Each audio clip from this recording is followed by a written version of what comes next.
जी नाज़रीन, जावेद काज़ी साहब जो मौक़िफ़ अवां जे साम्हूं आहे ऐं आर्मी चीफ जनरल क़मर जावेद बाजवा साहब अॼु पंहिंजे ख़िताब में ॿियनि कहिड़नि मौज़ूअनि ते ॻाल्हि ॿोल कई है, उनजो जेको हीउ अहम ख़िताब आहे, अचो तव्हांखे ॿुधायूं। आर्मी कमान के 6 साल मुद्दत में हज़ारों शोधा के घरों पे ताज़ियत के लिए गया और आफरीन है कि मैंने हमेशा इनके हौसलों को बुलंद पाया, जिसने मेरे हौसले को भी तक़वियत बख्शी।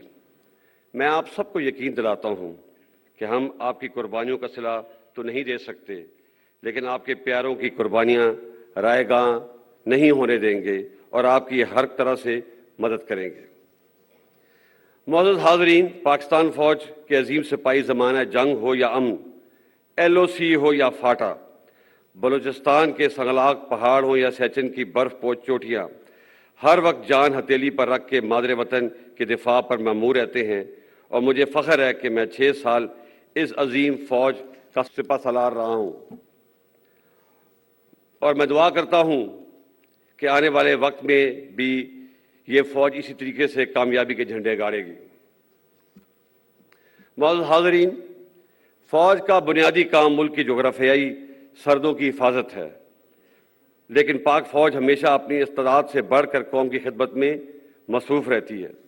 रिक्वेटिक का मामला हो या कारके का जुर्माना, फाटफ के नुकसान हो या मुल्क को वाइट लिस्ट से मिलाना या फाटा का इंतज़ाम करना, बॉर्डर पर बाड़ लगाना, कतर से सस्ती गैस मुहैया कराना या दोस्त मुल्कों से कर्ज का इजरा, कोविड का मुकाबला हो या टिड्डी दल का खात्मा, सैलाब के दौरान इमदादी कार्रवाई हो, फ़ौज ने हमेशा अपने मैंडेट से बढ़कर कौम की खिदमत की है और इंशाल्लाह करती रहेगी। और मैं आपको यकीन दिलाता हूँ कि इन कामों के बावजूद फ़ौज अपने बुनियादी काम और दहशतगर्दी का मुकाबला करने से कभी गाफिल नहीं होगी। आप जानते हैं कि आज हमारे शहरों और देहातों में जो अमन है, इसके पीछे हमारे हज़ारों शोधा की कुर्बानियाँ हैं, जिनको कभी नहीं बुलाया जा सकता, क्योंकि जो कौमें अपने शोधा को भूल जाती हैं वो कौमें मिट जाया करती हैं। मौजूद हाज़रीन, मैं आज आपके सामने एक ऐसे मौजू पर भी बात करना चाहता हूँ जिस पे अमूमन लोग बात करने से गुरेज करते हैं, और ये बात 1971 में हमारी फ़ौज की साबका मशरकी पाकिस्तान में कारकर्दगी से मुतालिक है। मैं यहाँ पर कुछ हक़ायक़ दुरुस्त करना चाहता हूँ। सबसे पहले, साबका मशरकी पाकिस्तान एक फ़ौजी नहीं, एक सियासी नाकामी थी। लड़ने वाले फ़ौजों की तादाद 92,000 नहीं, सिर्फ 34,000 थी। बाकी लोग मुख्तलिफ गवर्नमेंट के डिपार्टमेंट्स में थे और इन 34,000 लोगों का मुकाबला 2.5 lakh Indian army, 2 lakh trend मुक्ति बैनी। अगेंस्ट दीज हैवी ऑड्स हमारी फ़ौज बहुत बहादुरी से लड़ी और बेमिसाल कुर्बानियाँ पेश की, जिसका इतराफ़ खुद Indian army chief field marshal Manek Shaw ने भी किया है। इन बहादुर गाजियों और शहीदों की कुर्बानियों का आज तक कौम ने इतराफ़ नहीं किया, जो कि एक बहुत बड़ी ज़्यादती है। मैं आज इस मौके का फ़ायदा उठाते हुए इन तमाम गाजियों और शहीदों को खराज तहसीन पेश करता हूँ और पेश करता रहूँगा। वो हमारे हीरो हैं और कौम को उन पर फ़ख्र होना चाहिए। आखिर में कुछ बातें आज के सियासी हालात के मुतालिक करना चाहूँगा। मैं काफ़ी सालों से इस बात पर गौर कर रहा था कि दुनिया में सबसे ज़्यादा इंसानी हकूक़ की पामाली यानी कि ह्यूमन राइट्स की वायलेशन हिंदुस्तानी फ़ौज करती है, मगर इनके अवाम कम बेश ही इनको तनकीद का निशाना बनाते हैं। इसके बरक्स हमारी फ़ौज जो दिन रात कौम की खिदमत में मसरूफ़ रहती है, गाए बगाए तनकीद का निशाना बनती है। मेरे नज़दीक इसकी बड़ी वजह 70 साल से फ़ौज की मुख्तलिफ सूरतों में सियासत में मुदाखलत है, जो कि गैर आइनी है। इसलिए पिछले साल फरवरी में फ़ौज ने बड़ी सोच और विचार के बाद फैसला किया कि आइंदा फ़ौज किसी सियासी मामले में मुदाखलत नहीं करेगी। मैं आपको यकीन दिलाता हूँ कि हम इस पर सख्ती से कारबंद हैं और आइंदा भी रहेंगे। ताहम इस आइनी अमल का खैर मकदम करने के बजाय कई हलकों ने फ़ौज को शदीद तनकीद का निशाना बनाकर बहुत गैर मुनासिब और गैर शाइस्ता ज़बान का इस्तेमाल किया।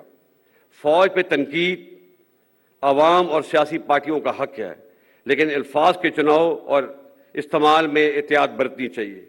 एक जाली और झूठा बयानिया बनाकर मुल्क में हिजान की कैफियत पैदा की गई और अभी इसी झूठे बयानिए से राह फरार इख्तियार की जा रही है। सीनियर मिलिट्री लीडरशिप को गैर मुनासिब अलकबात से पुकारा गया। मैं आपको वाज़ेह कर देना चाहता हूँ कि फ़ौज की क़यादत कुछ भी कर सकती है, लेकिन कभी भी मुल्क के मफाद के ख़िलाफ़ नहीं जा सकती।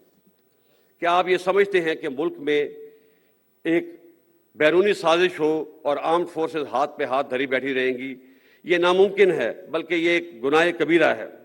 اور جو لوگ یہ سمجھتے ہیں کہ وہ فوج اور عوام میں درار ڈال دیں گے، وہ بھی ہمیشہ ناکام ہوں گے۔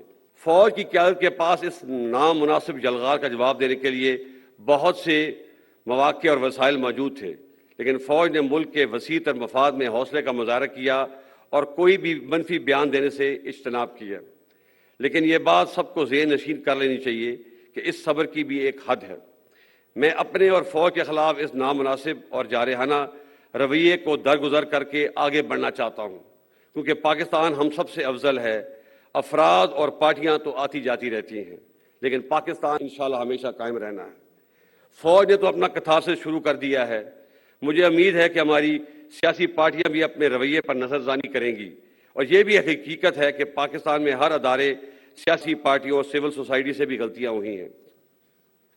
ہمیں ان غلطیوں سے سبق سیکھنا چاہیے اور آگے بڑھنا چاہیے۔ معزز حاضرین، میں وثوق سے کہہ سکتا ہوں کہ پاکستان آج سنگین معاشی مشکلات کا شکار ہے، اور کوئی بھی ایک پارٹی پاکستان کو اس معاشی بحران سے نکال نہیں سکتی، جس کے لیے سیاسی استحکام لازم ہے۔ اب وقت آ گیا ہے کہ تمام سٹیک ہولڈر اپنی ذاتی انا کو ایک طرف رکھتے ہوئے ماضی کی غلطیوں سے سیکھیں اور آگے بڑھیں اور پاکستان کو اس بحران سے نکالیں۔ اس کے ساتھ ساتھ ہمیں جمہوریت کی روح کو سمجھتے ہوئے اور عدم برداشت کی فضا کو ختم کرتے ہوئے پاکستان میں ایک سچا جمہوری کلچر اپنانا ہے۔ 2018 کے الیکشنوں میں بعض پارٹیوں نے آر ٹی ایس کے بیٹھنے کو بہانہ بنا کر جیتی ہوئی پارٹی کو سلیکٹڈ کا لقب دیا، اور 2022 میں اعتماد کا ووٹ کھونے کے بعد ایک پارٹی نے دوسری پارٹی کو امپورٹڈ کا لقب دیا۔ ہمیں اس رویے کو رد کرنا ہوگا۔ ہار جیت سیاست کا حصہ ہے، اور ہر پارٹی کو اپنی فتح اور شکست کو قبول کرنے کا حوصلہ پیدا کرنا ہوگا، تاکہ اگلے الیکشن میں ایک امپورٹڈ یا سلیکٹڈ گورنمنٹ کے بجائے الیکٹڈ گورنمنٹ آئے۔ جمہوریت حوصلہ برداشت اور عوام کے رائے عامہ کے احترام کا نام ہے۔ اگر پاکستان نے آگے بڑھنا ہے تو ہمیں عدم برداشت اور میں نہ مانوں کے رویے کو ترک کرنا ہوگا۔ معزز حاضرین، ہمارے لیے پاکستان نعمت خداوندی ہے۔ ہمارا وجود اس کی سلامتی اور بقا سے وابستہ ہے۔ اس کی آزادی اور استحکام کے لیے شہداء نے بے پناہ قربانیاں دی ہیں، اور ہمیں ان پہ فخر ہے۔ میں شہداء کے لواحقین کا شکریہ ادا کرتا ہوں جنہوں نے اس تقریب میں آ کر اس تقریب کو رونق بخشی۔ آپ سب پوری قوم کا سرمایہ افتخار ہیں۔ یہ تجدید عہد کا دن ہے۔ آئیے مل کر یہ عہد کریں کہ ہم اپنے شہداء اور غازیوں کی تابندہ تاریخ کو ہمیشہ زندہ رکھیں گے، اور مل کر پاکستان کی اور بہتری اور ترقی میں اپنا کردار ادا کریں گے۔ مادر وطن کی حفاظت اور سالمیت ہمارا اولین فرض ہے اور رہے گا، جس کو نبھانے کے لیے ہم کسی بھی قربانی سے دریغ نہیں کریں گے۔ اللہ تعالی ہمارا حامی و ناصر ہو۔ پاک فوج زندہ باد، پاکستان پائندہ باد۔